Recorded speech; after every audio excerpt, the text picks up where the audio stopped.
Hello friends, welcome to WiFi study changing the way of learning. स्वागत है आप सभी का इंडिया के number 1 study channel WiFi study में। तो कैसे हैं आप लोग? और आप लोगों को सभी को पता है आज से एनटीपीसी के पेपर स्टार्ट हो चुके हैं। मतलब आज फर्स्ट शिफ्ट है, उसके जस्ट बाद में हम लोग एनालिसिस करेंगे कि किस प्रकार के आप लोगों के पेपर आ रहे हैं। तो आपके भी एग्जाम दोस्तों, चाहे इस फेज़ 1 में हो या आप लोग के फेज़ 2 में, तो आप लोग की प्रिपरेशन बहुत अच्छी चल रही होगी। तो बिल्कुल मस्त रह के प्रिपरेशन करिए। और जिनका भी अभी 1-2 दिन में पेपर है, उनको कल मैंने वीडियो बनाया था कि कैसे आप लोग को पेपर अटेम्प्ट करना है, तो वीडियो आप लोग जरूर देखें। गुड मॉर्निंग आप सभी को। चलिए स्टार्ट करते हैं। प्रैक्टिस सेट हम लोग कर रहे थे और मैं आपको बताऊं दोस्तों, डेली 1 PM पे और 4 PM पे। 1 PM तो साइंस के 1000 MCQ चल रहे हैं और शाम को 4 बजे मैं साइंस के चैप्टर वाइज MCQ करवाता हूं। आज इस क्लासेस का ऑफ रहेगा, कारण यह आज एनालिसिस होगा तो काफ़ी पूरा दिन उसमें जाएगा। तो है ना, कल से आप लोगों की क्लास कंटिन्यू हो जाएगी। डेली 1 PM और 4 PM पे होती है। क्या करना पड़ेगा इसके लिए? अनअकैडमी लर्निंग ऐप डाउनलोड करना पड़ेगा। वहाँ पर सर्च करें मेरा नाम नीरज जांगड़, मुझे फॉलो कर ले, स्पेशल क्लासेज में मिल जाएगा, है ना। गोल सेलेक्ट कर लेना, एसएससी एग्जाम्स के स्पेशल क्लासेज के सेक्शन में आप लोग को मिल जाएगा। और आप लोग उससे कोड पूछे, बिल्कुल फ्री क्लासेज है, कोड पूछे तो नीरज 11 आप लोग यूज़ कर ले। नीरज 11 यूज करने पर सिर्फ मेरी नहीं, आप लोगों को बाकी सभी टीचर्स की आप लोगों को क्लासेज मिल जाएगी। और आप लोगों को बता दूं, जितने भी स्टूडेंट्स हैं आपको मैं बता दूं, वाईफाई स्टडी का सफलता बैच आ चुका है। 29 से स्टार्ट हो रहा है, कल से आज ही ज्वाइन कर लिए CGL और CHSL के लिए। ठीक है, आप लोगों को यहाँ पर दोस्तों CHSL CGL का अलग से पैसे देने की जरूरत नहीं है। CGL का भी इसमें मिल जाएगा, CHSL का भी इसमें मिल जाएगा, MTS का भी मिल जाएगा, इंटेलिजेंस ब्यूरो का भी। 29 से ये बैच स्टार्ट हो रहा है, आज ही आप लोग ले ले, क्योंकि 31 से सब्सक्रिप्शन प्राइस हाइक हो रहा है 31 से। ठीक है, 2 दिन बाद सब्सक्रिप्शन प्राइस हाइक हो रहा है, तो आज ही आप लोग सब्सक्रिप्शन ले ले। तो 2 साल का ये आप लोगों का पड़ता है दोस्तों 7200 रुपए का। यहां पर कोड पूछेगा तो कोड में आप लोग डाल दें नीरज 11, यूज करें आप लोग 64,000, मेरा 6400 आप लोग का पड़ जाएगा 6480। चलिए स्टार्ट करते हैं। और जितने भी स्टूडेंट्स का पेपर है, आज हो, कल हो, नेक्स्ट डे हो, अपना जस्ट आफ्टर पेपर अपने क्वेश्चंस यहां पर सेंड करना ना भूले दोस्तों, जिससे बेस्ट एनालिसिस हो सके। आप लोगों को पता है पूरी वाईफाई टीम ने आपके साथ में बहुत मेहनत करी है, बस अब आपको भी इतनी सी मेहनत करनी है कि अपना पेपर इधर आप लोगों को क्वेश्चंस जो हैं सेंड करने व्हाट्सएप पे 9835393042। चलिए स्टार्ट करते हैं दोस्तों। Practice set number 10। तो पहला क्वेश्चन आप लोगों की स्क्रीन पे, आंसर बताइए। किसी वस्तु का भार बराबर होता है गुरुत्व त्वरण और नीचे दी गई राशि का गुणनफल। तो भार क्या होता है? mg होता है। तो किसका प्रोडक्ट है, किसका गुणनफल है ये? एक तो ग्रेविटेशनल एक्सीलरेशन, गुरुत्व त्वरण और मास का। राइट आंसर आपका हो जाएगा ऑप्शन नंबर डी। ठीक है, राइट आंसर आपका हो जाएगा option number D. Next question आप लोगों के स्क्रीन पे, आंसर बताएंगे। नीचे लिखे नियम को पढ़िए और पहचानिए। एक ही तापमान और दाब की स्थिति के अंतर्गत सभी गैसों के आयतन में समान संख्या के अणु होते हैं। बताइए। तो एक लॉ है आप लोगों का, अवोगाद्रो लॉ। अवोगाद्रो लॉ क्या बोलता है? जैसे मान लीजिए कोई आप लोगों की 2 गैस है ना, एक इस कंटेनर में ले ली मैंने, इस कंटेनर में ले ली। मान लीजिए एक में नाइट्रोजन है, एक में कार्बन डाइऑक्साइड है। लेट सपोज दोस्तों इसका प्रेशर क्या है? P है। इसका प्रेशर क्या है? P है। इसका टेम्परेचर क्या है? T है। कुछ भी हो सकता है प्रेशर आपका 100 पास्कल, 200 पास्कल, जो भी हो। तो उतना ही प्रेशर दोस्तों इस गैस का है, उतना ही टेम्परेचर इस वाली गैस का है, जितना टेम्परेचर इसका है। तो आप लोगों का दोस्तों अवोगाद्रो लॉ क्या बोलता है कि जिसका वॉल्यूम ज्यादा होगा उसके नंबर ऑफ मोल्स क्या होंगे? ज्यादा होंगे। यानी नंबर ऑफ मोल्स क्या होंगे? डायरेक्टली प्रोपोर्शनल होंगे वॉल्यूम्स के। समझ रहे हो बात को? या फिर आप लोग बोल सकते हो जिसके नंबर ऑफ मोल्स ज्यादा होंगे जिस गैस के, उसके वॉल्यूम ज्यादा होगा। तो आप लोग मुझे खुद बताइए, अगर बोला जा रहा है कि सभी गैसों के आयतन में समान संख्या के अणु होते हैं, बिल्कुल जैसे मान लीजिए अगर इसके 2 लीटर आप लोगों की गैस है, ये भी 2 लीटर गैस है, तो इसमें जितने मोल्स होंगे उतने ही मोल्स इसमें होंगे, यानी समान अणु होंगे। तो ये लॉ किसका है? अवोगाद्रो का है। Right answer option number B हो जाएगा। ठीक है, नेक्स्ट क्वेश्चन। एमिनो अम्ल किस में मिलते हैं? एमिनो एसिड किस में मिलते हैं? तो आप लोग जानते हैं प्रोटीन जो होता है इसको हम लोग क्या बोलते हैं? पॉलीपेप्टाइड भी बोलते हैं। ये किससे मिलके बना होता है? अमीनो अम्ल से मिलके बना होता है। और प्रोटीन का निर्माण कितने अमीनो अम्ल से होता है? 20 अमीनो अम्ल मिलकर किसका निर्माण करते हैं? प्रोटीन का निर्माण करते हैं। तो आपके अमीनो अम्ल प्रोटीन में पाया जाता है, option number D. Next question आप लोगों की स्क्रीन पे, आंसर बताइए। रेडियो एक्टिविटी की डिस्कवरी किसने करी? 4 आप लोगों को ऑप्शन दिए हुए हैं। तो रेडियो एक्टिविटी क्या है दोस्तों? कोई भी पार्टिकल अगर आप लोगों का जैसे अनस्टेबल होता है तो वो टूटता है और क्या करता है? एनर्जी और मास का रिलीज करता है। कोई भी अगर पार्टिकल हो, अगर वो एनर्जी रिलीज कर रहा है ना, तो इसको हम लोग बोलते हैं रेडियो एक्टिविटी। तो इसकी जो डिस्कवरी करी थी किसने करी थी? हेनरी बैक्यूरेल ने करी थी। ऑप्शन नंबर ए, राइट आंसर ऑप्शन नंबर ए हो जाएगा। किसने करी थी? फ्रांस के हेनरी बैक्यूरेल ने। चलिए नेक्स्ट क्वेश्चन आप लोगों की स्क्रीन पे। सरल लोलक के आवर्तकाल के संबंध में निम्नलिखित में से कौन सा कथन सत्य नहीं है? इनमें से कौन सा स्टेटमेंट सही नहीं है बताइए। तो कोई आप लोगों का जो सिंपल पेंडुलम होता है, ये मान लीजिए धागा है, इससे कोई m मास की कोई बॉल लटकी हुई है, तो ये बॉल क्या करेगी? जब छोड़ोगे तो ऐसे जाएगी, फिर ऐसे आएगी, फिर जाएगी, फिर आएगी, फिर जाएगी, फिर आएगी। तो इस पूरे एक साइकिल में जो टाइम लगेगा इसको हम लोग बोलते हैं टाइम पीरियड, आवर्तकाल। और टाइम पीरियड का फॉर्मूला क्या होता है? अगर हम लोग बात करें लोलक के, तो 2π√L/g। ये L क्या होता है? आप लोगों का लंबाई होता है इस धागे की, या फिर आप लोग बोल सकते हो ये m द्रव्यमान कितनी दूर से आप लोगों का टका हुआ है। तो ये आप लोग का टाइम पीरियड का फॉर्मूला है। अब आप लोग देखिए कैसे कर रहा है। It is proportional to square root of length. क्या लेंथ के स्क्वायर रूट पे प्रोपोर्शनल कर रहा है? क्या बिल्कुल सही बात है। It is inversely proportional to mass. Mass पे तो डिपेंड ही नहीं कर रहा, तो ये वाला ऑप्शन होगा नहीं। It is inversely proportional to the square root of the gravitational acceleration. बिल्कुल सही बात है। अच्छा सत्य नहीं है, ये बताना है आप लोगों को, सत्य नहीं है।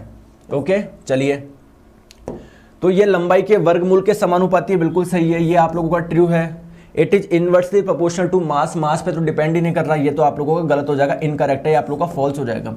It is inversely proportional to the square root of gravitational acceleration.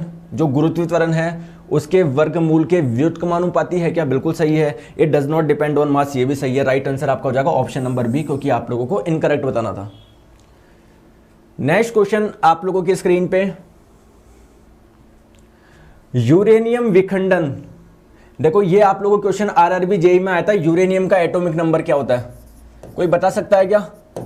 मैंने पिछली 2-3 क्लासों में मतलब कई बार मैंने बताया था, आपको बताओ यूरेनियम का एटॉमिक नंबर क्या होता है? जस्ट अभी मेरे को ध्यान आया, क्वेश्चन आप लोग के आरआरबी जेईई में आया था CVT 1 में। कोई बता सकता है क्या? जो यूरेनियम होता है इसका एटॉमिक नंबर कौन बताएगा? देखते हैं कितने स्टूडेंट बता सकते हैं। यूरेनियम का एटॉमिक नंबर बताइए, आरआरबी जेईई में पूछा गया था। फिर मैं इस क्वेश्चन को सॉल्व करते हैं। इसका तो आंसर बहुत जने बता रहे हैं, न्यूट्रॉन। न्यूट्रॉन यूरेनियम का एटॉमिक नंबर बताइए।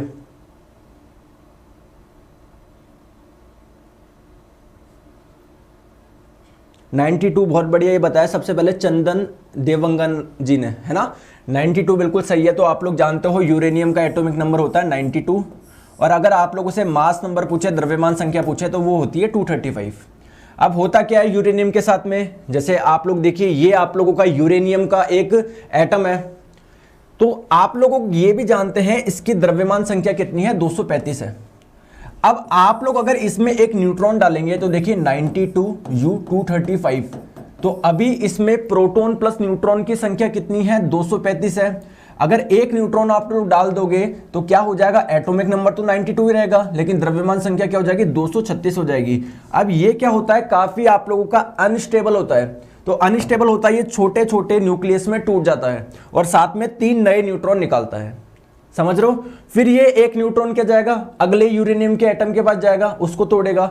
तो यूरेनियम के विखंडन के लिए किस चीज की जरूरत होती है? न्यूट्रॉन की जरूरत होती है, ठीक है। तो राइट आंसर आपका हो जाएगा option number C, neutron. Next question आप लोगों की स्क्रीन पे,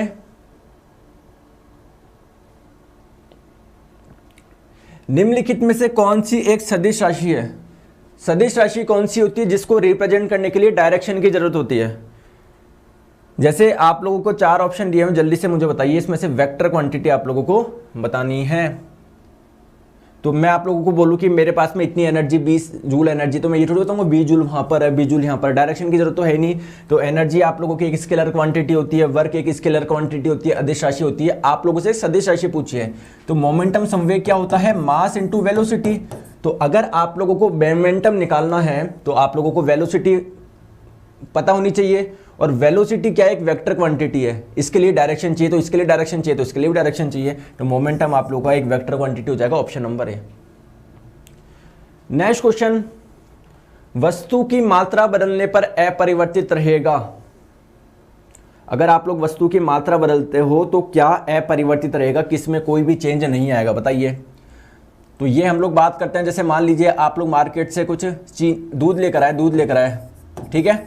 अब आप लोग दूध का अमाउंट ज़्यादा लेकर आ रहे हैं, ऑब्वियसली बात है, ज़्यादा लेकर आओगे तो उसका मास भी ज़्यादा होगा। तो ज़्यादा लेकर आओगे तो क्या मास चेंज अपरिवर्तित रहेगा कि नहीं, मास तो आप लोगों का चेंज होगा, समझ रहे हो।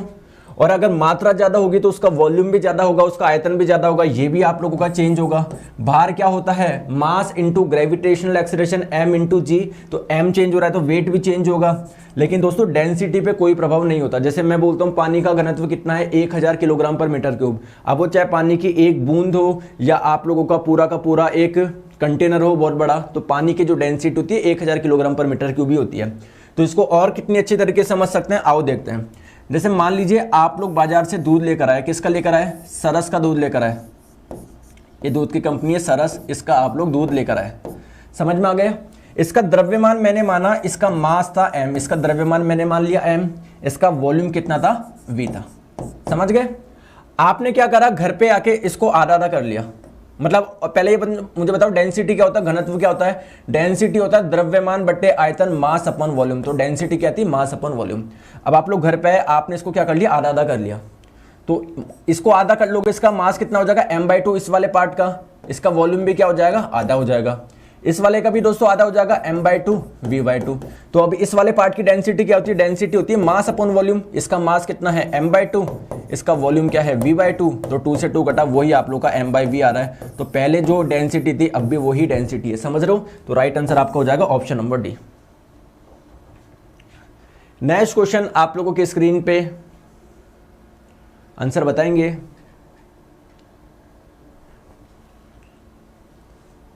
चलिए, यदि किसी गतिशील वस्तु की चाल को दुगुना कर दे जाए, यदि कोई भी आप लोगों की कोई बॉडी मोशन में है, अगर इसकी स्पीड को दुगुना कर दे। पहली बात तो आप लोग सभी जानते हैं, मैंने कई बार बताया, जब भी एक स्ट्रेट लाइन में मोशन हो रहा हो, जब भी एक सरल रेखा में गति हो रही हो, तो इस केस में जो स्पीड होती है वो किसके बराबर होती है, वेलोसिटी के बराबर होता है। जो चाल होता है वो किसके बराबर होता है, वेग के बराबर होता है, ठीक है।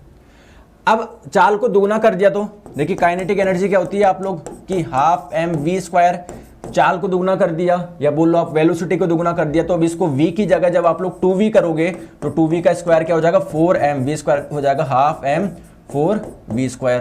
तो ये mv²/2 तो पहले था, अब कितना हो गया, 4 गुना हो गया। तो it's kinetic energy will be increase by 4 times, option number D, ठीक है। चलिए नेक्स्ट क्वेश्चन आप लोगों की स्क्रीन पे, स्वचालित वाहनों में जो आप लोगों के ऑटोमेटिक व्हीकल आते हैं उसमें हाइड्रोलिक ब्रेक्स होते हैं, आपने सुना भी होगा आजकल हाइड्रोलिक क्लच होते हैं, हाइड्रोलिक ब्रेक होते हैं, का प्रयोग किया जाता है। तो जो हाइड्रोलिक ब्रेक है ये कौन से प्रिंसिपल, कौन से सिद्धांत का एप्लीकेशन है, कौन सा अनुप्रयोग है, या मैं बोलूँ इसमें कौन सा सिद्धांत लगता है। तो इसमें लगता है आप लोगों का पास्कल लॉ, इसमें आप लोगों का लगता है पास्कल लॉ। किस किस में लगता है, तो आप लोगों की हाइड्रोलिक जैक हो गई, हाइड्रोलिक लिफ्ट हो गई, हाइड्रोलिक ब्रेक हो गए, इन सभी में दोस्तों ये सभी के सभी है किस प्रिंसिपल पे वर्क करते हैं, पास्कल लॉ पे करते हैं, ध्यान रखेंगे। तो राइट आंसर आपको हो जाएगा ऑप्शन नंबर सी। चले नेक्स्ट क्वेश्चन आप लोगों की स्क्रीन पे आंसर आप लोग बताएंगे। निम्नलिखित में से कौन रेबीज का कारण बनता है। रेबीज आप लोगों को पता है डिजीज है जो कि आप लोगों के आवारा कुत्तों के काटने से हो जाती है। तो रेबीज क्या होती है, एक वायरल डिजीज होती है, ये वायरस से होने वाला एक रोग है। तो राइट आंसर हो जाएगा ऑप्शन नंबर ए। रेबीज का दूसरा नाम क्या है, हाइड्रोफोबिया। हाइड्रोफोबिया भी इसको बोले जाते हैं, क्यों, क्योंकि जिसको डिजीज हो जाती है उसको पानी से क्या लगता है, डर लगता है। नेक्स्ट बात करते हैं कौन से वायरस से होता है ये, तो इस वायरस का नाम है लाइसे वायरस। चौथी इंपॉर्टेंट चीज, आपका रेबीज क्या करता है, आपकी बॉडी पे क्या इफेक्ट करता है, तो आपका जो सेंट्रल नर्वस सिस्टम होता है, केंद्रीय तंत्रिका तंत्र, इसको अफेक्ट करता है। केंद्रीय तंत्रिका तंत्र, केंद्रीय तंत्रिका तंत्र का मतलब क्या है, आप लोग इसमें दो चीज आती है, एक तो आता है आपका ब्रेन, मस्तिष्क, और आपका आता है स्पाइनल कॉर्ड यानी मेरुरज्जु। तो इनको क्या करता है, ये अफेक्ट करता है। चले, तो ये वायरस से होने वाला रोग है, option number A. Next question आप लोगों की स्क्रीन पे आंसर बताएंगे। एमिनो अम्ल पेप्टाइड बनाने के लिए एक साथ जुड़ते हैं। पेप्टाइड से एक साथ जुड़कर क्या बनाते हैं ये आप लोगों को बताना है। तो देखिए आप लोग सभी जानते हैं प्रोटीन जो होता है वो एमिनो एसिड से मिलकर बना होता है, अमीनो अम्ल से मिलकर बना होता है। तो अमीनो एसिड आपस में जिस बॉन्ड से जुड़ते हैं उसको बोलते हैं पेप्टाइड बॉन्ड। इसको क्या बोलते हैं? Peptide bond. और जब सारे एमिनो एसिड आप लोग के जुड़ जाएंगे तो मतलब बहुत सारे पेप्टाइड बॉन्ड से जुड़ के ही आप लोग के बन रहे हैं, इसको हम लोग बोलते हैं पॉलीपेप्टाइड। मतलब जो प्रोटीन का निर्माण हो रहा है इसी को ही हम लोग क्या बोलते हैं? पॉलीपेप्टाइड बोलते हैं। तो ये जो पॉलीपेप्टाइड बन रहा है ये क्या है? एक तरह से प्रोटीन का निर्माण कर रहा है। Right answer option number B. Next question आप लोगों की स्क्रीन पे, जीव जगत का who classified a living world into 5 kingdom, कर लो इनको। किन्होंने जितने भी ऑर्गेनिजम्स हैं 5 किंगडम में किसने क्लासिफाई करा? तो 5 किंगडम में क्लासिफाई करा आर.एच. विटकर ने। किसने करा? आर.एच. विटकर ने करा। Right answer option number B हो जाएगा। कौन कौन से करा दोस्तों? मोनेरा, प्रोटिस्टा, फंगस, प्लांटेई और आपके एनिमेलिया।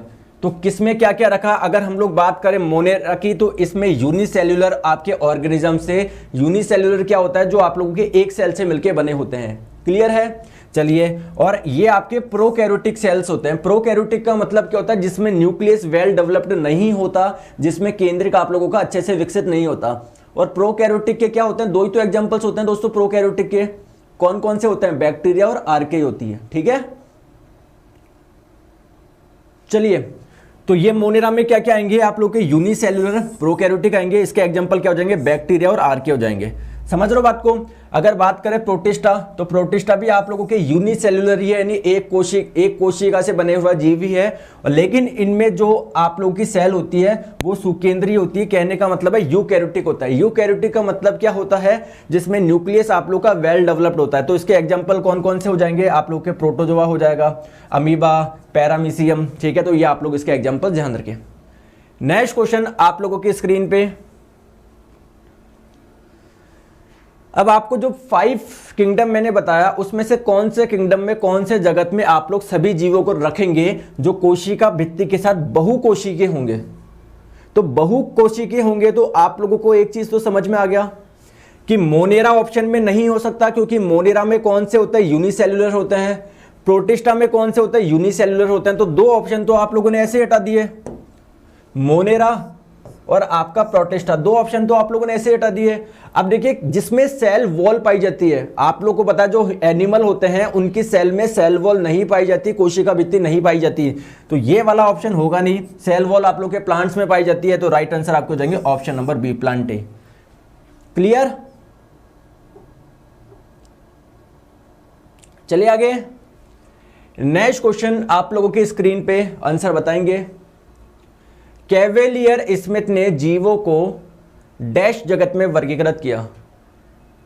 जैसे आप लोगों को पता है अलग अलग क्लासिफिकेशन हुए थे। जैसे आर.एच. विट सबसे पहले कार्ल लिनियस ने करा।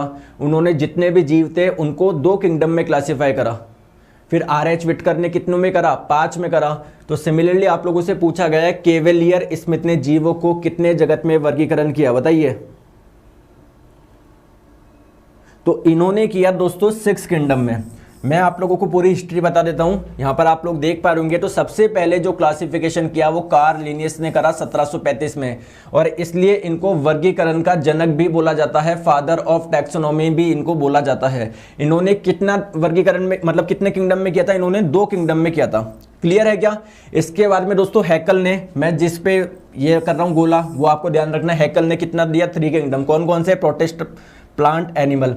इसके बाद में दोस्तों आप लोग ध्यान रखेंगे आर.एच. विटकर वाला जो हम लोग अभी देख चुके हैं 5 किंगडम, और इसके बाद में ध्यान रखेंगे कैवेलियर स्मिथ, है ना, ये 6 किंगडम। समझ गए बात को? तो एक किंगडम और एक्स्ट्रा कौन सा था? बाकी तो आप लोगों के वो थे ही, आप लोग के एनिमल, फंजाई, प्लांट, ये एक आपका हो जाएगा क्रोमिस्टा। ठीक है। नेक्स्ट क्वेश्चन आप लोगों के स्क्रीन पे, binary fission lead to dash reproduction, मतलब किसमें रिप्रोडक्शन आपके बाइनरी फिजन द्वारा होता है? बाइनरी फिजन क्या होता है? सिंपली कोई ऑर्गेनिज्म है, या आप लोगों को क्या हो गया, 2 पार्ट में आप लोगों का टूट गया ये, तो ये एक अलग ऑर्गेनिज्म बन गया, ये एक अलग ऑर्गेनिज्म बन गया, तो क्या हो जाएगा बताइए? तो राइट आंसर आपका कौन सा हो जाएगा? अमीबा हो जाएगा, ऑप्शन नंबर डी। मैंने आप लोगों को एक रिप्रोडक्शन का मेथड और बताया था जिसको हम लोग बोलते हैं बर्डिंग यानी मुकुलन। तो बर्डिंग की बात करें वो होता है आप लोगों के हाइड्रा और यीस्ट में, और अगर हम लोग बात करें बाइनरी फिजन ये होता है अमीबा में। तो ये ध्यान रखेंगे क्या क्या, अगर आप लोगों से बाइनरी फिजन पूछे, बाइनरी फिजन किस में होता है, ये होता है अमीबा में। और मल्टीपल फिजन यानी दोस्तों ज्यादा पार्ट में आप लोगों का टूटना ये होता है प्लाज्मोडियम में। प्लाज्मोडियम क्या होता है, जिसकी वजह से आप लोगों को मलेरिया होता है, ये एक प्रकार का प्रोटोजोआ है। अगर हम लोग बात करें फ्रेगमेंटेशन तो ये आपके होता है प्लेनेरिया में। तो ये आप लोग ध्यान रखें, कई बार आप लोगों से पूछा जाता है, तो तीनों मैंने आप लोगों को यहां पर लिख दिया, ठीक है। नेक्स्ट क्वेश्चन आप लोगों की स्क्रीन पे, जानवरों के किस फाइलम को आप लोग फ्लैटवर्म भी बोलते हैं? बहुत अलग अलग वो होते हैं आप लोगों के फाइलम, जैसे आप लोगों का दोस्तों सिलेंट्रेटा होता है, पोरीफेरा होता है। तो किसको हम लोग फ्लैटवर्म भी बोलते हैं? तो आप लोग जानते हैं, मैंने पहले भी बताया था, प्लेट से याद रखो, चपटी जो बिल्कुल फ्लैटवर्म किसको बोलते हो आप लोगों को? प्लेटी हेलमिंथेसिस फाइलम वाले जीव को हम लोग क्या बोलते हैं? फ्लैटवर्म बोलते हैं। राइट आंसर आपका हो जाएगा ऑप्शन नंबर डी, ठीक है। तो ये आपके चपटे क्रमी होते हैं, फ्लैट होते हैं बिल्कुल।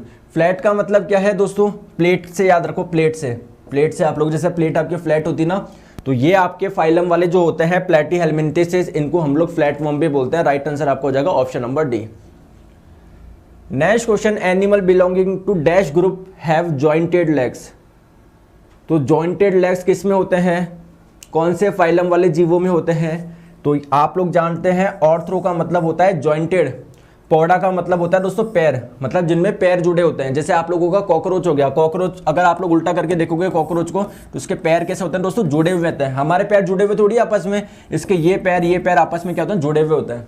जैसे आप लोग की तितलियां हो गई, ये भी किस में आएगी? आप लोग के ऑर्थ्रोपोडा में आएगा। कीड़ी आएगी, ठीक है, सारे के सारे ये ऑर्थ्रोपोडा में आता है। Right answer option number C हो जाएगा। Next question, amphibians and most reptile have. जो एम्फीबियंस होते हैं और सरीसृप होते हैं, एम्फीबियंस क्या होते हैं? जो पानी में और स्थल में दोनों पे रह सके, जैसे आपका मेंढक, और सरीसृप जो आप लोग के रैंक के चलते हैं, जैसे आपके छिपकली हो गया, क्रोकोडाइल हो गया, समझ रहे हो। तो इनमें कितने चैम्बर हर्ट होते हैं? तो अगर ह्यूमन में बात करें तो हमारे में तो 4 चैम्बर हर्ट होते हैं। आप लोग जानते हैं ना, ह्यूमन का जो हर्ट होता है वो 4 चैम्बर होता है। कौन कौन सा होता है इसमें? 4 पार्ट। इसको हम लोग बोलते हैं लेफ्ट ऑरिकल यानी बाया आलिंद, ये होता है आप लोगों का राइट ऑरिकल यानी दाया आलिंद, ये आप लोगों का होता है लेफ्ट वेंट्रिकल, ये आपका होता है राइट वेंट्रिकल, यानी बाया नीला दाया नीला। तो इनमें कितने होते हैं? देखिए ध्यान से समझिए, जितने भी आप लोगों के वर्टिब्रेट्स है, वर्टिब्रेट्स का मतलब क्या होता है? जिनमें रीढ़ की हड्डी पाई जाती है, तो उनको हम लोग 5 क्लास में क्या करते हैं? क्लासिफाई करते हैं। कौन कौन सी 5 क्लास है? एक हो जाएगी पीसीज, एक हो जाएगा एम्फीबियंस, एक हो जाएगा रेप्टाइल्स, एक हो जाएगा एविस, एक हो जाएगा मैमल्स। तो आप लोगों से किसके बारे में पूछा गया था? एम्फीबियंस के बारे में और रेप्टाइल्स के बारे में पूछा गया था। तो ध्यान रखें, अगर हम लोग बात करें चैम्बर ऑफ हर्ट तो इसमें 2 चैम्बर होते हैं मछली में। अगर बात करें एम्फीबियंस और रेप्टाइल्स में, इसमें 3 चैम्बर होते हैं। और जो मैमल्स होते हैं, हम किस में आते हैं? मैमल्स में आते हैं। तो मैमल्स और एविस में कितने होते हैं? 4 चैम्बर होते हैं, ध्यान रखेंगे, समझ गए। तो ये आप लोगों से उभयचर और सरीसृप का पूछा था, इसमें कितने हो जाएंगे? 3 हो जाएंगे, option number B, 3 chamber heart. चलिए आगे, चलिए नेक्स्ट क्वेश्चन आप लोगों की स्क्रीन पे, the use of DPT prevents. DPT का यूज करने पर, डीडीटी नहीं है का, डीडीटी समझो आप लोग। तो डीपीटी क्या है? आप लोगों का एक टीका है, एक वैक्सीन है। तो ये जो डीपीटी है ये 3 डिजिट से आप लोगों को बचाती है, इसलिए हम लोग इसको ट्रिपल वैक्सीन भी बोलते हैं। क्या बोलते हैं? ट्रिपल वैक्सीन भी बोलते हैं। कौन कौन सी हो जाएगी? तो डी से हो जाएगा आपका डिप्थेरिया, ठीक है। आपका पी से क्या हो जाएगा? जल्दी से मुझे बताइए। पी से होता है आपका पर्टुसिस, जिसको हम लोग हुपिंग कफ भी बोलते हैं। ये पी से क्या हो जाएगा? पर्टुसिस, जिसको हुपिंग कफ भी बोलते हैं, ठीक है। और आपका टी से क्या होता है? जल्दी से मुझे बताइए। टी से हो जाएगा आपका टीटनेस। तो भैया ये वाला भी ऑप्शन नहीं है, ये वाला भी ऑप्शन नहीं है, केवल और केवल एक ऑप्शन मिल रहा है, right answer option number B. और ध्यान रखिए, जो आपका डिप्थेरिया होता है, आप लोग का पर्टुसिस होता है और टीटनेस होता है, ये तीनों की तीनों डिजीज किससे होती है? बैक्टीरिया से होती है। बहुत जने आंसर दे रहे हैं ऑल, तो बिल्कुल गलत है। आप लोग यहाँ पर पी का मतलब पोलियो ना समझे, टी का मतलब आप लोग टीबी ना समझे, समझ रहे हो बात को। ये आप लोग का जो डी है वो डिप्थेरिया के लिए आप लोगों का स्टैंड करता है, पी का मतलब होता है पर्टुसिस जिसको होपिंग कफ भी बोलते हैं, टी का मतलब क्या होता है आपका टीटनेस। तो ओनली ऑप्शन नंबर बी आपका सही आंसर होगा। चलते हैं नेक्स्ट क्वेश्चन आप लोगों की स्क्रीन पे, और ये तीनों ही डिजीज किससे होती है, बैक्टीरिया से होती है, जीवाणु से होने वाले रोग हैं। नेक्स्ट क्वेश्चन आप लोगों की स्क्रीन पे, आंसर बताइए। मिठाइयों पर बैठी मक्खियों को दूर भगाकर एक लड़की मिठाई को खा लेती है। तो मान लीजिए वो अगर किसी रोग का शिकार हो गई तो वो कौन सा रोग हो सकता है। 4 आप लोग के पास में ऑप्शन है। तो राइट आंसर आप लोग का हो जाएगा दोस्तों कॉलेरा, जिसको हम लोग हिंदी में बोलते हैं हैजा। आप लोगों को पता है कॉलेरा जो होता है बैक्टीरिया से होने वाला रोग है, और ये आप लोग के बैक्टीरिया आपकी बॉडी में एंटर कैसे करते हैं, दूषित पानी दूषित भोजन से इनका सोर्स होता है। तो right answer option number B. यहाँ पर देखिए मैंने आप लोगों को डिजीज बताई है आप लोगों के बैक्टीरिया से होने वाली, तो कॉलेरा यहाँ पर देख रहे होंगे जो कौन से बैक्टीरिया की वजह से होता है, विब्रियो कॉलरा नामक आप लोगों के बैक्टीरिया से होता है। इसका मोड ऑफ ट्रांसमिशन क्या है, कॉन्टिमिनेटेड वाटर और फूड, मतलब दूषित पानी दूषित भोजन से आप लोगों का फैलता है। समझ रहे हो। आप लोगों का टाइफाइड जो होता है ये भी इसी से फैलता है। जो टाइफाइड होता है ये कौन से बैक्टीरिया से होता है, सॉल्मोनेला टाइफी नामक आप लोग के बैक्टीरिया से होता है। समझ रहे हो। तो इसमें एक ही ऑप्शन दे रखा था, राइट आंसर हो जाएगा option number B. Next question आप लोगों की स्क्रीन पे, आंसर बताएंगे जल्दी से। क्वेश्चन आप लोगों की स्क्रीन पे है, बताइए किसकी न्यूनता के कारण, मतलब किसकी कमी के कारण आप लोगों को एनीमिया डिजीज हो जाता है, और इसी को हम लोग बोलते हैं रक्ताल्पता। जल्दी से बताइए किसकी कमी से होता है। तो फॉलिक एसिड क्या होता है आप लोगों का, विटामिन B9 होता है। तो आप लोगों को केवल लगेगा आयरन, आप करोगे ऐसे, एग्जामिनर करेगा ऐसे। मैंने आप लोगों को बताया था विटामिन B9, याद है क्या, एक ट्रिक बताई थी, बीबी चिल्लाएगी पागल देरी से आने पर, 9 से 12 आना ही है आना ही है, 9 से 12 आना ही है आना ही है। यानी विटामिन B9 पे भी आपका एनीमिया, विटामिन B12 की कमी से भी एनीमिया, आयरन की कमी से भी एनीमिया। तो आयरन, ये एनीमिया भी अलग अलग प्रकार के होते हैं, ध्यान रखेंगे, ठीक है। तो आप लोग का ऑल ऑफ दीज आप लोगों का करेक्ट आंसर आ जाएगा, ठीक है। राइट आंसर हो जाएगा option number, I am sorry, right answer हो जाएगा ऑप्शन नंबर डी। क्लियर। इसकी कमी से भी होता है, इसकी से भी होता है, इससे भी होता है। Right answer option number D हो जाएगा। नेक्स्ट क्वेश्चन आप लोगों के स्क्रीन पे, क्वेश्चन में बोला जा रहा है हेपेटाइटिस बी निम्नलिखित में से किसके कारण होने वाला संक्रमण रोग है जो यकृत को प्रभावित करता है। मतलब इस डिजीज के बारे में तो आपको बता दिया हेपेटाइटिस, इसमें क्या इफेक्ट होता है आपकी बॉडी पे, लीवर को इफेक्ट करता है। ये हेपेटाइटिस भी दोस्तों अलग अलग प्रकार का होता है, हेपेटाइटिस ए बी सी, ये अलग अलग प्रकार के वायरस से होता है। तो ये आपका जो हेपेटाइटिस डिजीज है ये वायरस से होने वाला रोग है जो कि आपके लीवर को अफेक्ट करता है, option number A. Next question, leprosy is also known as, जो लेप्रोसी होता है इसको और किस नाम से जानते हो आप लोग, लेप्रोसी और किस नाम से आप लोग जानते हो। तो ये आप लोग जानते हो इसको हैंसेन डिजीज भी बोलते हैं, ऑप्शन नंबर बी। तो जो आप लोगों का कुष्ठ रोग होता है ये एक बैक्टीरिया जीवाणु से होने वाला रोग है। किससे होता है, माइक्रोबैक्टीरियम लेप्री नामक, माइक्रोबैक्टीरियम लेप्री नामक बैक्टीरिया से होता है, और इसी को हम लोग हैंसेन डिजीज बोलते हैं, option number B. Next question, next question आप लोगों की स्क्रीन पे, श्वसन क्रिया किसके द्वारा नियंत्रित होती है। 4 ऑप्शन है, बताइए। तो आप लोग सभी जानते हैं जितने भी इनवॉलेंट्री एक्शन होते हैं, अनैच्छिक क्रिया, जैसे आप लोग का सांस लेना, डाइजेशन, रेस्पिरेशन, ये सभी की सभी जो कंट्रोल होती है वो होती है मेडुला ओब्लंगेटा से। तो राइट आंसर आपका हो जाएगा ऑप्शन नंबर डी, ठीक है। जितने भी इनवॉलेंट्री एक्शन होते हैं, जैसे आपको डकार आना, ठीक है, खर्राटे, आपको छींक आना, उबासी आना, डाइजेशन होना, रेस्पिरेशन होना, ये सब किसकी कौन कंट्रोल करता है आपको, मेडुला ओब्लंगेटा करता है, option number D. Next question आप लोगों की स्क्रीन पे, मस्तिष्क के किस भाग में शरीर के ताप को नियंत्रित करने का केंद्र होता है। मतलब आपका जो टेम्परेचर होता है कंट्रोल कौन सा करता है, कौन सा पार्ट करता है मस्तिष्क का, बताइए। 4 आप लोगों को ऑप्शन दिए हुए हैं। तो ये आप लोगों का मैंने कई बार बताया, जैसे आपका भूख, प्यास, डर, क्रोध, प्यार, ये सब कंट्रोल करता है हाइपोथैलेमस। साथ में आपकी बॉडी का जो टेम्परेचर होता है ये भी कंट्रोल कौन करता है, हाइपोथैलेमस करता है। Option number D. क्लियर। चलते हैं आगे, नेक्स्ट क्वेश्चन आपकी स्क्रीन पे। एक मनुष्य स्मृति खो उसकी याददाश्त चली गई, ठीक है, तो इस मनुष्य के मस्तिष्क का कौन सा भाग प्रभावित हुआ है, बताइए कौन सा पार्ट आप लोग का अफेक्ट हुआ है मस्तिष्क का, ब्रेन का। तो जो आप लोग मुझे खुद बताइए, मेमोरी जो स्टोर होती है कहाँ पर होती है, ये आपकी होती है सेरेब्रम में। तो राइट आंसर हो जाएगा ऑप्शन नंबर ए। देखिए यहाँ पर मैं आपको बताऊं, जो आपका सेरेब्रम होता है ये आपका लार्जेस्ट सब पार्ट है, मतलब सबसे बड़ा पार्ट क्या है, फोर ब्रेन। और फोर ब्रेन का भी सबसे बड़ा पार्ट कौन सा होता है, सेरेब्रम होता है, इसलिए इसको लार्जेस्ट सब पार्ट बोलते हैं, सबसे बड़ा उपभाग बोलते हैं। इसके फंक्शन क्या हो जाएंगे, ये आप लोगों के सामान्य बुद्धि को कंट्रोल करता है।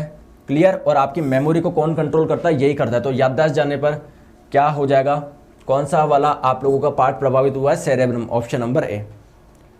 नेक्स्ट क्वेश्चन आप लोगों की स्क्रीन पे आंसर बताएंगे। नेत्रदान में दाता के आंख का कौन सा भाग प्रत्यारोपित किया जाता है। जब भी आई ट्रांसप्लांट होता है, ये हम लोग बोलते हैं इसकी आई खराब हो गई, तो कौन सा पार्ट आप लोगों का ट्रांसप्लांट होता है, वो होता है आपका कॉर्निया। कॉर्निया क्या होता है, ये आप लोगों की ह्यूमन आई हो गई इस प्रकार से। तो ये जो आपका प्रोजेक्शन दिख रहा है ना, उभरा हुआ भाग, इसी को हम लोग बोलते हैं कॉर्निया। राइट आंसर आपका हो जाएगा ऑप्शन नंबर ए। चले आगे, next question. What does iris work for. Iris का काम क्या होता है, आइरिस का काम क्या होता है बताइए। तो पहली बात तो आप लोग जानते हैं, जो कलर आप लोग की आंखों के जो कलर होता है, किसी का ब्लैक होता है, किसी का ब्राउन होता है, ब्लू होता है, तो वो किसकी वजह से होता है, आइरिस की वजह से होता है। ठीक है, पहली बात तो ये। अब देखिए आइरिस होता क्या है, तो ये आप लोगों का हो गया कौन सा, कॉर्निया हो गया। ये यहां पर आप लोगों का लेंस हो गया। यहां पर आप लोगों का क्या होता है दोस्तों, ये होती है आपकी आइरिस। और इस आइरिस के बीच में जो गैप है, इसको हम लोग बोलते हैं प्यूपिल। तो अगर ये तो आपका साइड व्यू था, अगर आप लोग फ्रंट से देखोगे तो ये तो हो जाएगा प्यूपिल, और ये आपका हो जाएगा दोस्तों आइरिस। तो आइरिस का साइज क्या होता है दोस्तों, कम होता है ज्यादा होता है, जिसकी वजह से प्यूपिल का साइज कम होता है ज्यादा होता है। तो अगर प्यूपिल का साइज दोस्तों ज्यादा होगा तो इसमें से लाइट ज्यादा एंटर करेगी, और प्यूपिल का साइज अगर कम होगा तो लाइट कम एंटर करेगी। तो कब ज्यादा कब कम होता है मुझे बताइए कमेंट करके। प्यूपिल का साइज ज्यादा कहां पर होगा, अंधेरे में होगा या उजाले में होगा। प्यूपिल का साइज ज्यादा कब होगा, अंधेरे में होगा उजाले में होगा। तो देखिए आप लोगों को पता है कि इसका साइज क्या हो सकता है, कम ज्यादा हो सकता है। तो इसमें क्या होता है दोस्तों, कुछ समय लगता है, ऐसे नहीं होता बिल्कुल तुरंत हो जाए। जैसे आप लोगों को पता है भाई, आप लोग उजाले में खड़े हो तो प्यूपिल का साइज क्या होता है, कम होता है, क्योंकि आपको पता है सफिशिएंट अमाउंट की लाइट अवेलेबल है, तो आराम से आप लोगों को कम में एंटर कर जाएगी लाइट। लेकिन जब आप लोग अंधेरे में होते हो तो वहां पर सफिशिएंट अमाउंट की लाइट होती नहीं है, वहां पर प्यूपिल का साइज क्या होता है, ज्यादा होता है। यही कारण है जब आप लोग पिक्चर हॉल में एकदम से एंटर करते हो तो आप लोगों को अंधेरा लगता है। अंधेरा क्यों लगता है, क्योंकि आप लोग बाहर थे, बाहर क्या था, प्यूपिल का साइज कम था। लेकिन जैसे ही आप लोग अंदर एंटर करते हो, अभी प्यूपिल का साइज धीरे धीरे बड़ा होगा, लेकिन जैसे आप एकदम से एंटर कर गए तो प्यूपिल का साइज कम ही था, लाइट आपकी बॉडी के अंदर एंटर ही नहीं करी, आपको सब अंधेरा अंधेरा दिख रहा है। फिर आप लोगों का दोस्तों 10-15 सेकंड के बाद में आप लोगों का नॉर्मल हो जाएगा, क्योंकि प्यूपिल का साइज बड़ा हो जाएगा। और यही कारण है जब आप लोग पिक्चर हॉल से बाहर आते हो तो आप लोगों को आंखों में इरिटेशन होती है, जलन होती है। इसका कारण क्या होता है, क्योंकि मूवी जब आप लोग देख रहे होते हो पिक्चर हॉल में, वहां पर प्यूपिल का साइज ज्यादा होता है। अब जैसे एकदम से आप लोग बाहर आ जाते हो तो आपकी आंख के अंदर जो लाइट होती है वो ज्यादा एंटर करती है, आपको जलन होती है। तो ये प्यूपिल का अमाउंट बड़ा कम, ये किसकी वजह से हो रहा है, आइरिस की वजह से हो रहा है। तो control the amount of light going into the eye. तो आप लोग की आई में जो भी लाइट जा रही है उसका अमाउंट कंट्रोल कौन कर रहा है, आइरिस कर रहा है। Option number A. Next question आप लोगों की स्क्रीन पे आंसर बताएंगे, और सेशन को लाइक करना ना भूले यार, सेशन को लाइक करिए सभी। निम्नलिखित में से कौन सी किरणें आंखों से नहीं देखी जा सकती, जल्दी से बताइए कौन सा आप लोग आई से नहीं देख सकते, बताइए। तो राइट आंसर आपका हो जाएगा ऑल ऑफ द अबव। देखिए आप लोगों को पता है डिफरेंट डिफरेंट तरह की क्या होती है, आप लोगों के पास में रेज होती है। तो सबसे कम वेवलेंथ वाली कौन सी थी, कल ही मैंने आपको बताया था गामा होती है, और सबसे ज्यादा वेवलेंथ वाली होती है रेडियो वेव्स। आप कौन सी देख सकते हो, तो गामा से ज्यादा वेवलेंथ किसकी होती है, एक्स रेस की होती है। एक्स रे से होती है अल्ट्रावायलेट से ज्यादा होती है दोस्तों आपकी विजिबल लाइट, और यही आप लोग देख सकते हो, ये जो विजिबल लाइट होती है ना, यही आप लोग देख सकते हो। इसमें भी सबसे ज्यादा वेवलेंथ किसकी होती है, रेड कलर की होती है। फिर ना आप लोग ये वाला पार्ट देख सकते हो, ना आप लोग ये वाला पार्ट देख सकते हो, आप लोग यही देख सकते हो। ठीक है, तो राइट आंसर कौन सा हो जाएगा? ना अल्ट्रावायलेट, ना गामा, ना infrared, option number D, all of the above आप लोग नहीं देख सकते हो। नेक्स्ट क्वेश्चन, आंख के लेंस के धुंधला हो जाने को क्या बोलते हैं? अगर जो लेंस होता है वो ब्लर हो गया तो ये कौन सी डिजीज होती है? ये होती है आप लोगों की कैटरेक्ट मोतियाबिंद। इसमें आप लोगों का क्या होता है? लेंस का इलाज होता है इसमें। ठीक है, तो राइट आंसर आपका हो जाएगा option number D. Next question आप लोगों की स्क्रीन पे, जल्दी से मुझे बताइए। देखो बोला जा रहा है the back surface inside the, ये वाली इस वाली सरफेस को क्या बोलते हैं? अंदर वाली सरफेस को, इसको तो इसको हम लोग बोलते हैं, देखिए सबसे बाहरी वाली सरफेस तो क्या कहलाती है? स्क्लेरा। और इसके नीचे वाली जो सरफेस होती है उसको बोलते हैं इनर स्क्लेरा, उसको कोरोइड भी बोलते हैं। और ये जो सबसे ये तीसरी वाली है इसको हम लोग बोलते हैं क्या?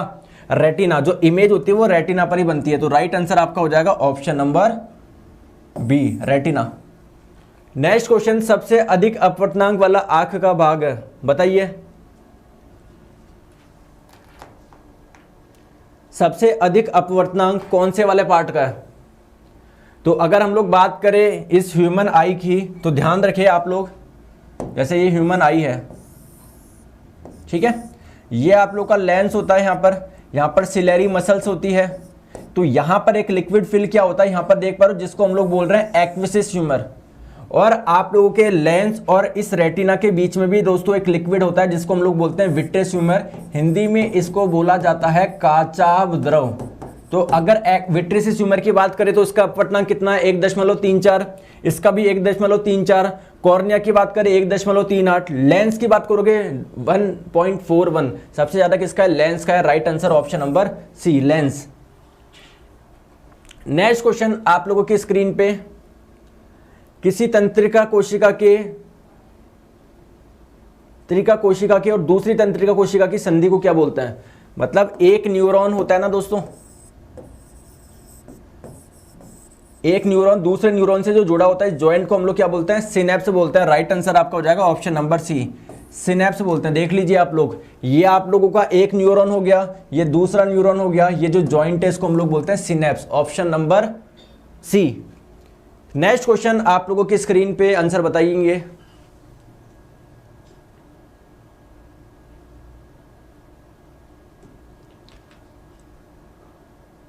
क्वेश्चन आपकी स्क्रीन पे बताइए।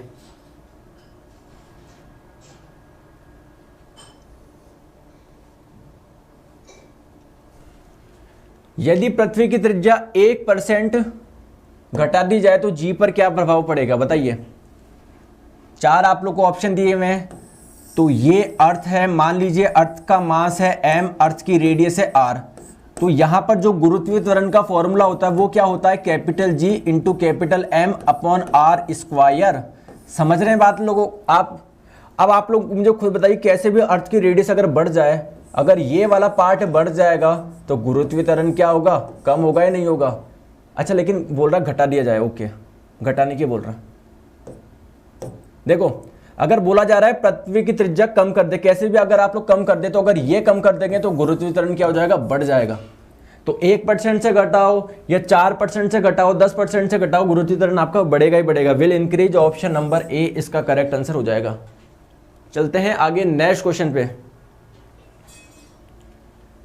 The reason for becoming mirage, जो मिराज होता है ना, मृग तृष्णा जिसको बोलते हैं, क्या होता है? आप लोग डेजर्ट में जाते हो या गर्मी वाले स्थान पे जाते हो, मतलब जब आप लोगों की गर्मी होती है बहुत, तो देखते हो वहां पर दूर डिस्टेंस पे आप लोगों को पानी नजर आता है, बट ऐसा रियल में होता नहीं है। इस फिनोमिना को हम लोग बोलते हैं मिराज। और इसके पीछे बनने का कारण क्या होता है? टोटल इंटरनल रिफ्लेक्शन, पूर्ण आंतरिक परावर्तन। आप लोगों ने देखा है कि मैंने इसका एक अलग से वीडियो करा था, आप लोग सर्च करना यूट्यूब पे, मिराज नीरज सर। मैं खुद पूरा एनिमेशन से मैंने समझाया। वहां पर मैं कैमल बैठ देखा होगा आप लोगों ने ना, मैं देखो आपको दिखाता हूँ, बहुत अच्छा वीडियो करा था पूरा, उसमें खुद मैं कैमल पे बैठा था।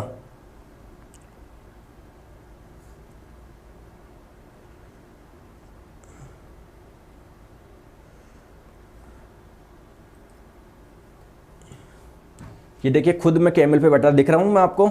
जल्दी से मुझे बताइए, ये जो कैमल पे बैठा हूँ मैं ही हूँ। मैंने बहुत अच्छा मतलब पूरा एनिमेशन से पढ़ाया था, ये आप देखना।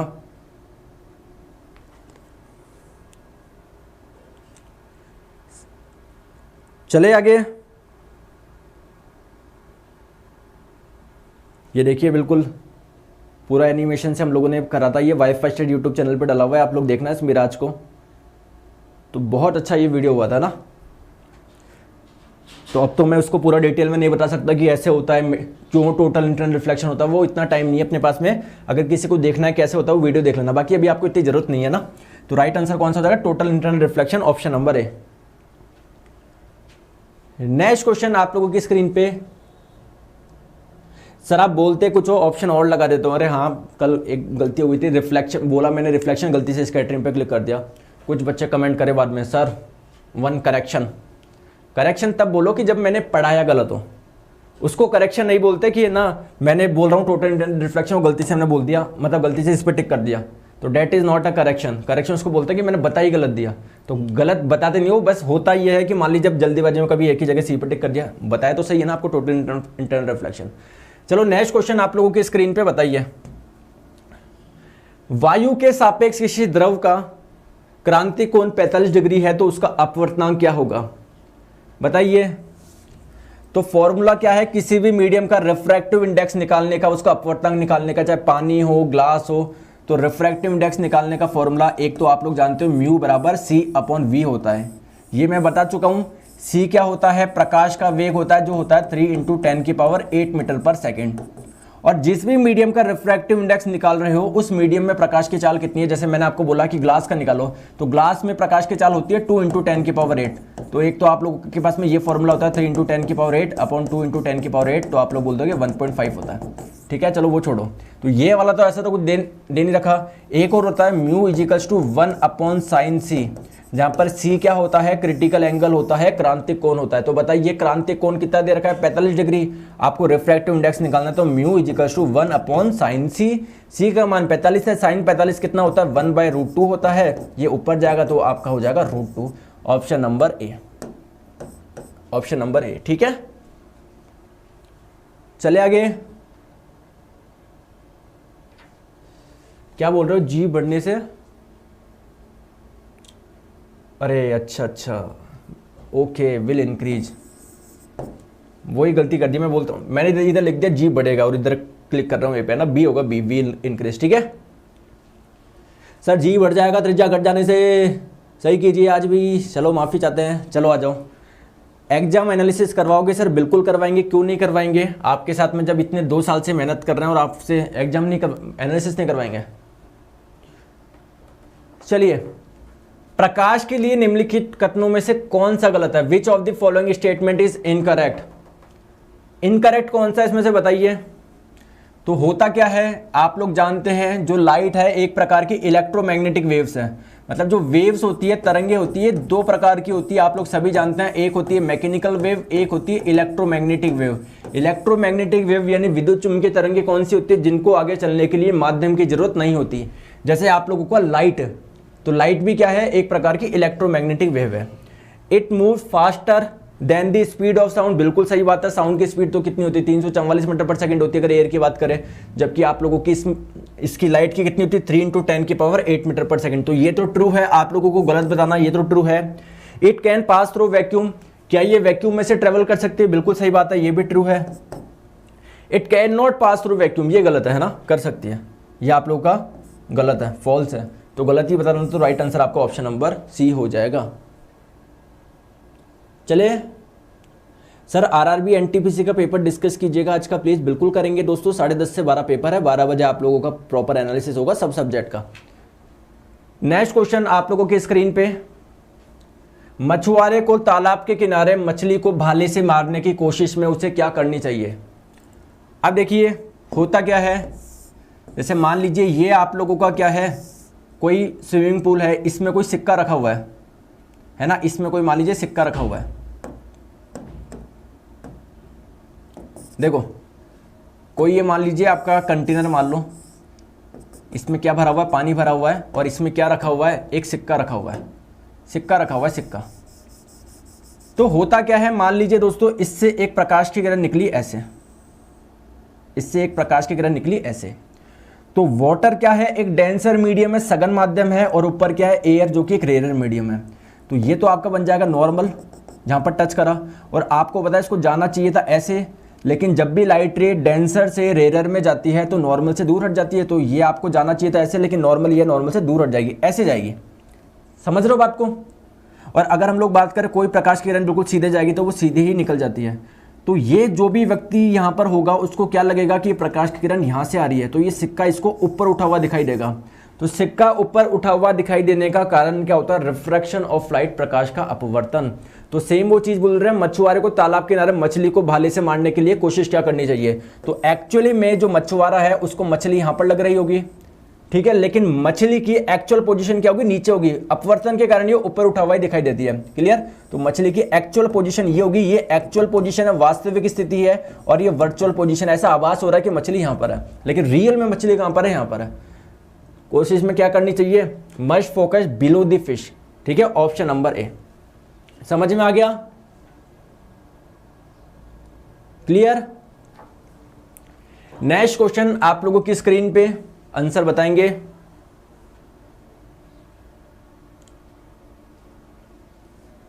किसी पात्र में द्रव की किसी मात्रा की आभासी गहराई, मतलब कोई आप लोगों का कंटेनर है, देखिए कोई आप लोगों का ये कंटेनर है, अरे आजा भैया, कोई कंटेनर है, इसमें क्या फिल किया हुआ है? कोई लिक्विड फिल किया हुआ है। अब आप लोग जैसे स्विमिंग पूल में देखते होंगे, आप लोगों को लगता होगा यार बहुत कम गहराई है, लेकिन जैसे आप लोग उसमें उतरते होंगे आप लोगों को लगता है यार ज्यादा गहराई है। तो एक्चुअल डेप्थ किस इसकी ये है, ये एक्चुअल डेप्थ है, ये वास्तविक गहराई है, ये वास्तविक गहराई है। लेकिन आप लोगों को रियल में जो मतलब आप लोगों को जो डेप्थ लगती है इसकी, वो क्या लगती है? कम लगती है ना। तो ये किसकी वजह से होता है? अपवर्तन की वजह से होता है। अब क्या होता है, आप लोगों को जैसे मान लो पानी है, उसकी गहराई आप लोग कम लगेगी, हो सकता है किसी और मीडियम केरोसिन की कुछ और लगे, तो सबकी गहराई आप लोगों को अलग अलग लगती है। क्यों लगती है? सबका अपवर्तनांक अलग अलग होता है। तो म्यू का फॉर्मूला क्या होता है आप लोगों को? एक्चुअल डेप्थ यानी वास्तविक गहराई अपॉन वर्चुअल डेप्थ, मतलब जो आप लोगों को आभास हो रहा है। तो म्यू की वैल्यू आप लोगों को बतानी है। म्यू क्या होता है? रिफ्रैक्टिव इंडेक्स होता है। तो आपकी एक्चुअल डेप्थ कितनी है? वास्तविक गहराई 20 सेंटीमीटर है, और आभासी गहराई कितनी है? 15 सेंटीमीटर है। तो ये आप लोगों का 20 कैंसिल हो जाएगा 15 से, मतलब 20 गया आप लोगों का 5 से 4 बार में, 15 गया 5 से 3 बार में, 4/3 1.33, ऑप्शन नंबर सी। ठीक है, ऑप्शन नंबर सी। अब आप लोग देख लो, ये 1.33 किसका होता है? कोई बता सकता है क्या? 1.33 रिफ्रैक्टिव इंडेक्स किसका होता है? पानी का होता है। किसका होता है? पानी का होता है। तो इसका मतलब क्या है, अगर कोई वास्तविक गहराई 20 सेंटीमीटर की है तो आप लोग देखोगे तो आपको कितनी लगेगी? वो 15 सेंटीमीटर की लगेगी। ठीक है, समझ में आ गया? चलते हैं आगे नेक्स्ट क्वेश्चन पे। तो दोस्तों आज के लिए इतना रखते हैं, और मैं आप लोगों को बता दूं जिनका भी पेपर है फर्स्ट शिफ्ट में, सेकंड शिफ्ट में, वो अपना पेपर व्हाट्सएप करना ना भूले इस नंबर पे। कल हो परसों जब भी हो आप लोग का पेपर, ये नंबर आप लोग सेव रख लीजिए। इस पे आप लोगों को अपना पेपर, मतलब जितने भी आप लोगों को क्वेश्चंस याद रखने हैं, सारे क्वेश्चंस आपको इस नंबर पे व्हाट्सएप करने हैं। 9835393042 ये नंबर आप लोग सेव कर लीजिए अपने। ठीक है, तो आज के लिए इतना रखते हैं, और एनालिसिस में मिलेंगे 12 बजे आप लोगों का हो जाएगा एग्जाम। तो इसके जस्ट बाद में हम लोग एनालिसिस करेंगे, मैं, साहिल सर है ना, दीपक सर, भुवनेश सर, जिससे पूरा आप लोगों को पेपर किस प्रकार से आया है वो आप लोगों को पता पड़ेगा। ठीक है, और डेली 1 PM पे दोस्तों क्लास होती है आप लोगों की साइंस के 1000 मोस्ट एक्सपेक्टेड क्वेश्चंस की। आज नहीं होगी क्योंकि आज आपको बहुत सारा एनालिसिस करना है। ठीक है, चले तो दोस्तों ये 1 PM पे होती है। कहां पर मिलेगी? अनअकैडमी लर्निंग ऐप डाउनलोड करें, वहां पर मेरा नाम सर्च कर ले, नीरज जांगेड़, मुझे फॉलो कर ले। यहाँ पर स्पेशल क्लासेज में सी ऑल करोगे, सारी क्लास दिख जाएगी। गोल सेलेक्ट कर लेना, SSC एग्जाम, इसके स्पेशल क्लासेज के सेक्शन में आप लोगों को मिल जाएगा। ठीक है, आज मेरे हस्बैंड का पेपर है। अच्छा, जिनका भी पेपर हो आप लोग क्या करें दोस्तों, पेपर व्हाट्सएप कर दे। ठीक है, जितने भी क्वेश्चन आपको याद रहता है।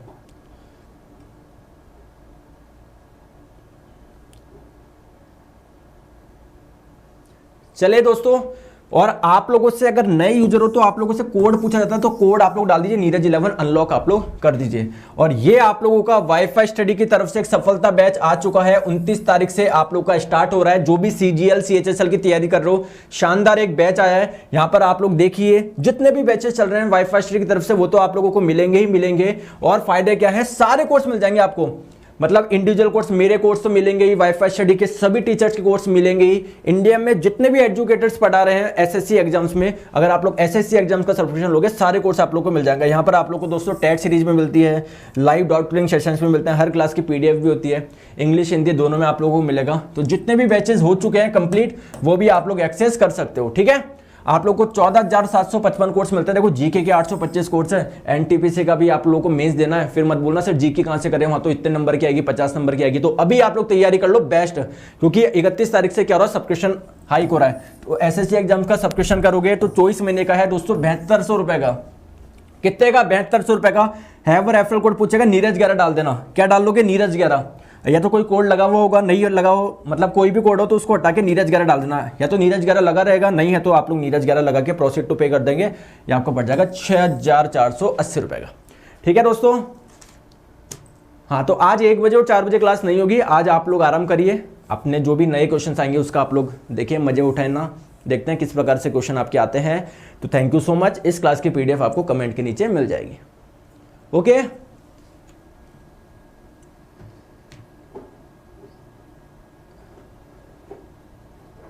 हाँ, एनालिसिस होगा दोस्तों 12 बजे। 12 बजे आप लोग का एनालिसिस होगा। Thank you so much, take care, bye bye. मिलता है एनालिसिस में उसी एनर्जी के साथ में, और देखिए किस प्रकार से जो हम लोगों ने मेहनत करी, आपने करी, एक बेटर